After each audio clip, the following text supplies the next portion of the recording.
dæmið sem þið gerið er flokkaskipt gögn. Það þetta dæmi hérna uppi, flokkaskipt gögn, dæmi 7111. Það smellið ég hérna niður á flokkaskipt gögn og þið þurfið að skrolla alveg niður í enda, þetta aftasta dæmið og það hér. Til þess að þið skulle nota sama Excel-skjalið, tvíspellið bara hér á næsta flipa og látið hann heita 7111. Sjálfsögðu hefði þið sett nafnið á hinu dæminu hérna fyrir framann. Ok, og nú þurfum við að setja inn þessar upplýsingar hér. Þetta þýðir að við erum að tala um þyngd á músum og við ætlum að flokka þær niður í þær sem eru frá 24 að 26 grömmum. 26 grömmum að 28 og svo framvegis. Þannig að við byrjum og þessi tákn hérna, þetta sett aðeins öðruvísi upp í Excel og til þess að setja þessar upplýsingar á réttan hátt inn í Excel, þá byrjum við á að nota þetta hér sem útskýrt hérna, sýnt hvernig þessi tákn eru gerð, en til að gera opna sviga sem svona kassasvigi, höldum niður í Ctrl og Alt og ítum á 8, þá kemur kassasvigin. Síðan skrifum við tölurnar, 24 til 26, og síðan þurfum við að gera í rauninu öfugt svona merki eins og hérna, það að segja stærra en, og þá gerið Shift og örin sem er á takkanum bara við hliðin og Shift takkanum vinstra megin. Síðan getið þið núna, til þess að spara ykkur og þurfi ekki að gera alltaf þessi tákn aftur, þá getið þið bara haft reitin valinn, farið með bendilinn hérna niður á hægra neðra hornið, þannig að bendillinn verður svona lítill mjór plús, smellið haldið, dragið niður 6, eða ekki, 1, 2, 3, 4, 5, svona. Og svo getið þið bara breytt tölunum. Þá að finna út úr því hversu margir einstaklingar voru í þessum þyngdarflokkum og þá skrifið þið þessar tölur hérna.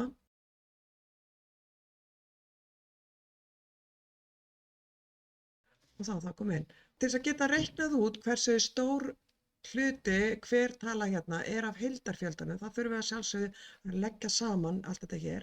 Það gerir með því að smella í reitin hér fyrir neðan, fara síðan upp í sigma-táknið, smella á það og þá kemur upp þessi formúla hér, summan af C6 til C11, þið sjáu að það rétt og þá ýti ég enter til þess að fá rétt og þá það 28, það rétt tala.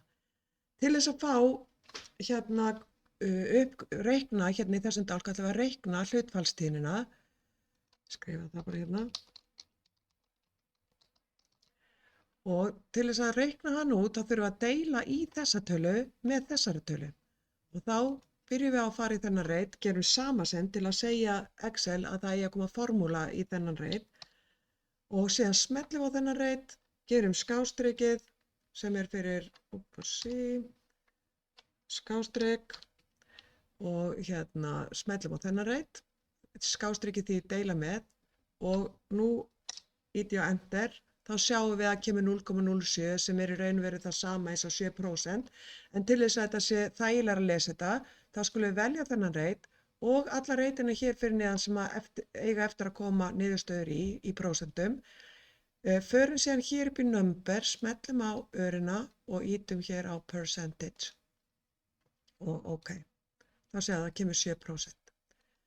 Nú þurfum við að gera þetta sama við öll þessi hér, en til að flýta fyrir okkur, þannig að við getum bara afrita þessa formúlu án þess að þurfa að gera inn í hvern einasta reit upp á nýtt, þá skulum við afrita með því að, og ég ætla núna að gera viljandi villu sem gerist ef að ég ger ekki eina ákveðna aðgerð sem ég ætla að sýna ykkur eftir smá stund, en það auðveldara fyrir ykkur að skilja ef að ég geri villuna. Þá ætla ég að fjölfalda þessa reikniformúlu hér niður í alla þessar reiti og þið sjáu að það kemur villa. Málið það að ef að ég að fjölfalda formúlunas hér, sem ég ætla að tvíspella og sjá, þá sjáum við notum þennan reit og þennan reit. Ef að við færum formúluna hingað niður, þá vill formúlan, af því að hún fer niður með eitt hér, þá vill hún líka fara niður með eitt hér og hér. En hér ekkert, þess vegna kemur villa. Við viljum að seinni liðurinn hérna sé alltaf fastu við þennan reit Og til að festa þennan lið, alltaf hérna, þá setjum við dollaramerki sem er Shift og 4. Hérna, sikkurum megin við séð í seinni hlutanum. Ok, og ítum á eftir. Þá kemur talan hér rétt eins og áður, en þetta hérna breytist ekki af því að það þarf að afrita réttu formúluna sem við gerum hérna. Og því sjáum við að þá kemur þetta allt rétt út. Og hérna sjáum við að það er alltaf C12 inn í hérna þessum reit. Til að gera skýringamynd fyrir hlutfallstíðni í þessu dæmi, þá þurfið þið að smella og halda og draga yfir flokkagögnin, halda svo kontrolltakkanu niðri og draga yfir réttar prósentur sem að eiga við þessa flokka. Ekki taka þessi hérna niðri hérna samtölunar. Síðan farið þið eins og áðan í insert, farið síðan í þetta hérna, þessa sög, það er þetta tvennskonar hér, takið þetta bláu súlunar hérna og smellið á það og veljið þetta hér. Það kemur dálítið skringilega út til að byrja með, en því þið þurfa að breyta aðeins típuna af þessu, þá farið hér uppi, ef þetta hérna er bara inn í home eða eitthvað stærri eða insert, lítur svona út, þá þurfið að fara hér upp í þetta dökkgræna svæði hérna uppi og fara svo hérna í Change Chart Type.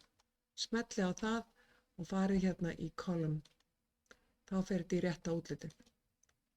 Og þarna er það komið. Síðan bara tísmellið hér inn í heitið á